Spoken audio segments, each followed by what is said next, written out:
नमस्कार, मैं प्राध्यापक बापू साहब थोरात, हिंदी विभाग राव बहादुर नारायणराव बोराव के महाविद्यालय श्रीरामपुर। आज हम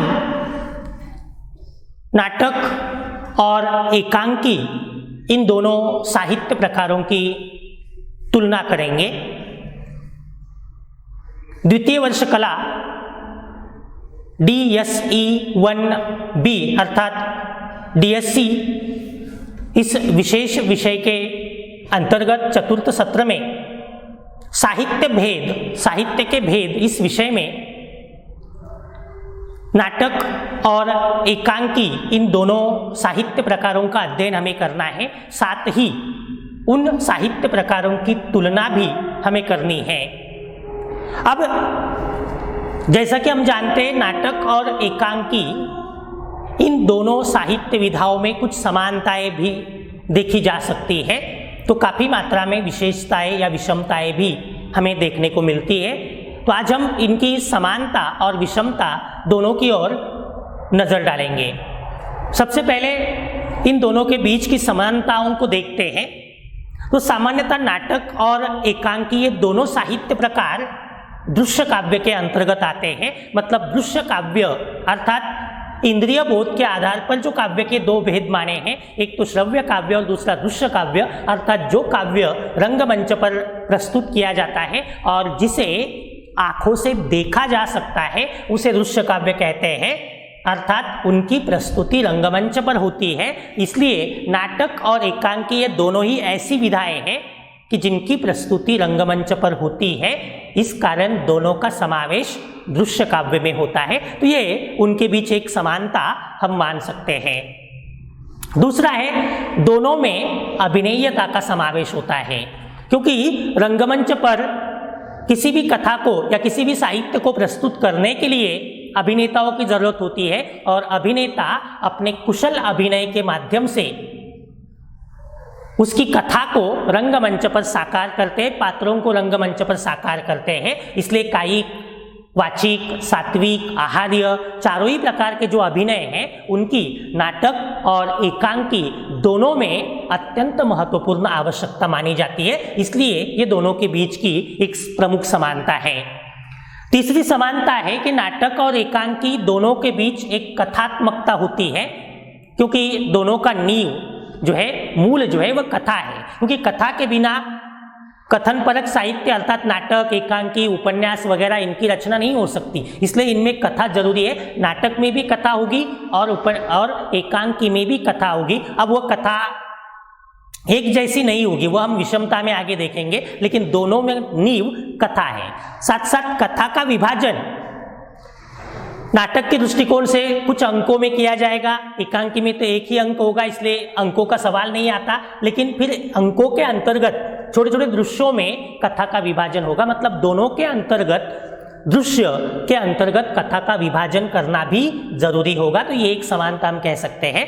फिर जो अन्य नाटक के तत्व है जिनमें संकलन त्रय है, विशेषता, तो उसमें ध्वनि योजना, प्रकाश योजना, संगीत योजना, ये जो सारी चीज़ें हैं इनका समावेश नाटक और एकांकी दोनों में होगा, क्योंकि दोनों रंगमंचीय विधा है और रंगमंचीय सजावट वगैरह ये सारी चीज़ें भी दोनों में एक जैसी होगी। मतलब इस प्रकार से हम देख सकते हैं कि नाटक और एकांकी में कुछ मात्रा में हमें समानताएं अवश्य दिखती है।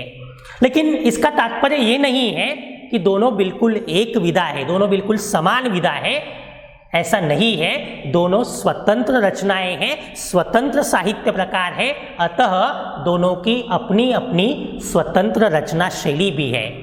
जहाँ नाटक में विस्तार ज़्यादा होगा, एकांकी में विस्तार कम होगा। नाटक में पात्रों की संख्या ज़्यादा होगी, एकांकी में विस्तार की या पात्रों की संख्या कम होगी।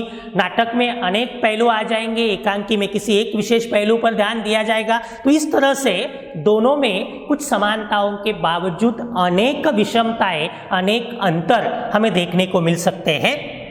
इसमें या इस संबंध में डॉक्टर रामचंद्र महेंद्र ने कहा है कि एकांकी न तो किसी बड़े नाटक का संक्षिप्त रूप है, न कहानी, न संभाषण। मतलब एकांकी को किसी बड़े नाटक का छोटा रूप नहीं मान सकते। एकांकी का स्वरूप अलग है, नाटक का स्वरूप अलग है, इसलिए दोनों दो अलग विधाएं हैं, अलग साहित्य प्रकार है, दोनों में अंतर भी है।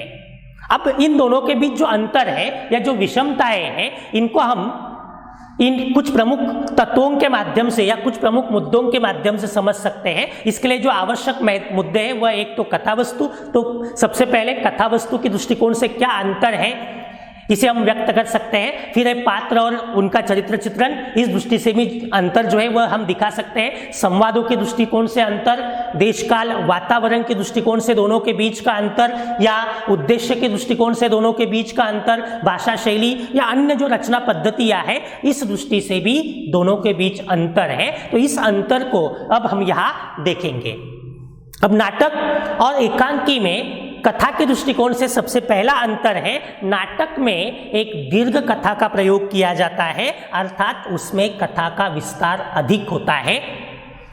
एकांकी में संक्षिप्त कथा का प्रयोग किया जाता है, अर्थात उसमें कथा का अधिक विस्तार नहीं होता।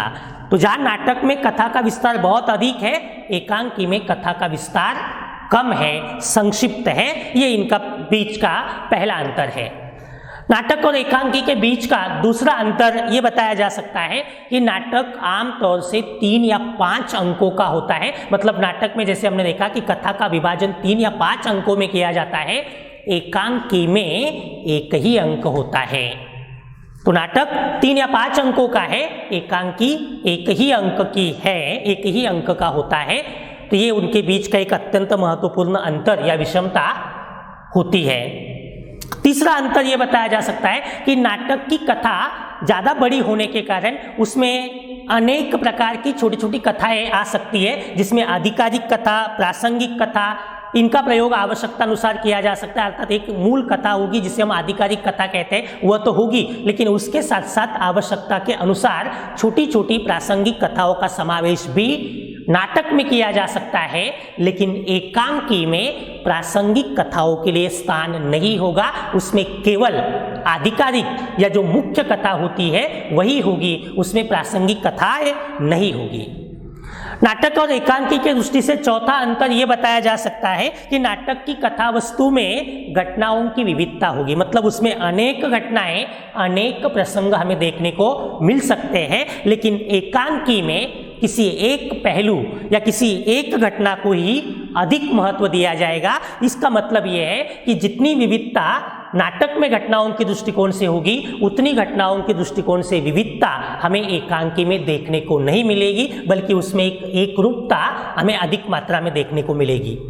नाटक और एकांकी के दृष्टिकोण से ये 3-4 मुद्दे हम कथा के दृष्टिकोण से अगर देखें तो और भी है। जैसे नाटक की कथा का विकास धीमी गति से होगा, क्योंकि 2.5-3 घंटे में जनरली सामान्यतः नाटक होता है 2.5-3 घंटे का, 3 या 5 अंकों का। तो 3 या 5 अंकों में हमें या 2.5-3 घंटों में हमें निष्कर्ष तक पहुंचना है, 5 अवस्थाओं से गुजरना है। तो इसलिए कथा का विस्तार धीमी गति से होगा। लेकिन दूसरी ओर एकांकी की कथा 10 मिनट से लेकर 1 घंटे का एकांकी सामान्यतः होता है। ऐसी परिस्थिति में हमें कम से कम समय में निष्कर्ष तक पहुंचना है, इसलिए उसकी कथा में गति जो है वह निसंदेह ज्यादा होगी।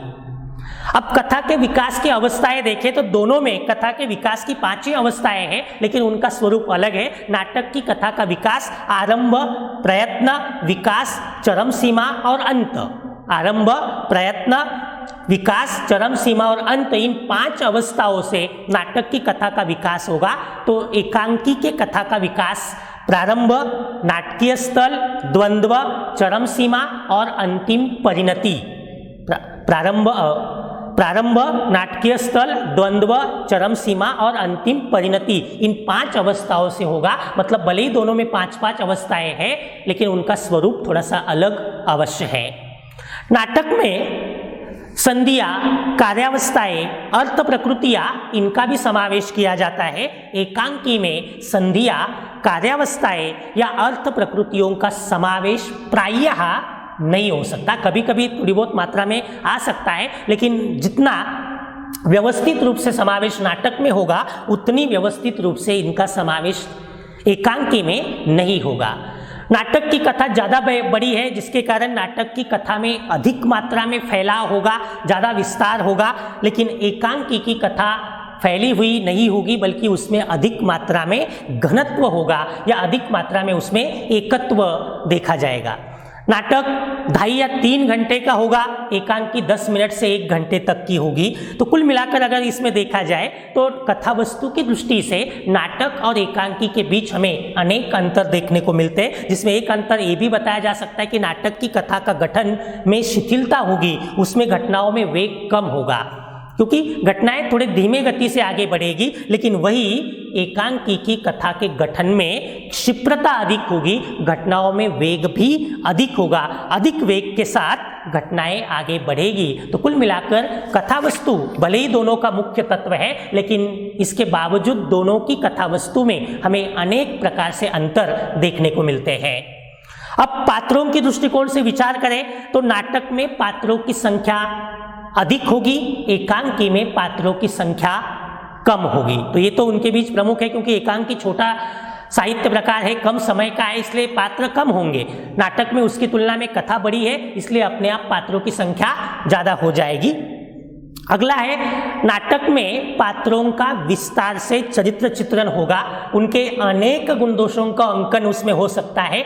एकांकी में पात्रों का विस्तार से चरित्र चित्रण नहीं होगा, बल्कि सीमित रूप से जो 1-2-4 घटनाएं उसके अंतर्गत आई है, इन 2-4 घटनाओं के आधार पर किसी पात्र के चरित्र की जितनी विशेषताओं को दिखाया जा सकता है, बस उतनी ही विशेषताओं का अंकन उसमें होगा। चरित्र का पूरा चित्रण या विस्तार से चित्रण जो है वह एकांकी में निश्चित ही नहीं हो पाएगा। तो ये भी इन दोनों के बीच का एक प्रमुख अंतर माना जा सकता है।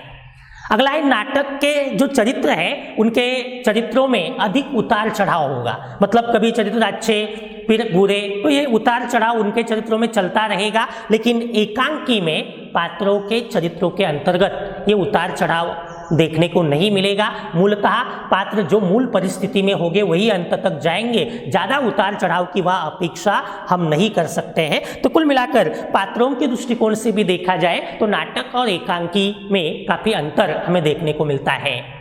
तीसरा है, संवादों की दृष्टिकोण से। संवादों के दृष्टिकोण से विचार करें तो नाटक में अधिक विस्तार वाले या अधिक दीर्घ संवादों का प्रयोग किया जा सकता है, एकांकी में संक्षिप्त संवादों का या छोटे संवादों का प्रयोग किया जाएगा। जहां नाटक में संवादों में अधिक फैलाव, अधिक विस्तार होगा, वही एकांकी के संवादों में अधिक चुस्ती होगी, अधिक सांकेतिकता होगी, मतलब ज्यादा संवाद लंबे या दीर्घ संवाद उसके अंतर्गत नहीं होंगे। जो नाटक में कुछ हद तक अधिक लंबे या अधिक दीर्घ संवादों का प्रयोग अवश्य किया जा सकता है। देशकालगत वातावरण के दृष्टिकोण से देखें तो नाटक में थोड़ी बड़ी कथा होने के कारण निसंदेह देशकालगत वातावरण का चित्रण अधिक आएगा, तो उसकी तुलना में एकांकी में देशकालगत वातावरण के चित्रण का अधिक अवसर नहीं मिलेगा, अतः उसमें उसका विस्तार नहीं होगा। बिल्कुल पृष्ठभूमि के रूप में संक्षेप में वह देशकालगत वातावरण जो है वह कुछ मात्रा में हमें देखने को मिल सकता है। उद्देश्य के दृष्टिकोण से भी देखें तो नाटक में एक साथ अनेक उद्देश्य आ सकते हैं, एकांकी में अनेक उद्देश्य नहीं आ सकते। एकांकी आमतौर से एक एकांकी में प्रायः एक ही उद्देश्य रहता है और उसी का स्पष्टीकरण, विश्लेषण, मूल्यांकन एकांकीकार करता है। नाटक में एक साथ 2-3 उद्देश्य भी आ सकते हैं। भाषा शैली के दृष्टिकोण से भी थोड़ी बहुत मात्रा में उसमें अंतर जरूर देखने को मिलता है। इसके अलावा कुछ और अंतर ये भी बताया जा सकते हैं कि नाटक में दीर्घता और विस्तार अधिक आवश्यक है, जबकि एकांकी में क्षिप्रता या संक्षिप्तता की ज़्यादा आवश्यकता होती है। नाटक प्रबंध काव्य के समान विस्तृत है तो एकांकी मुक्तक काव्य के समान सीमित है।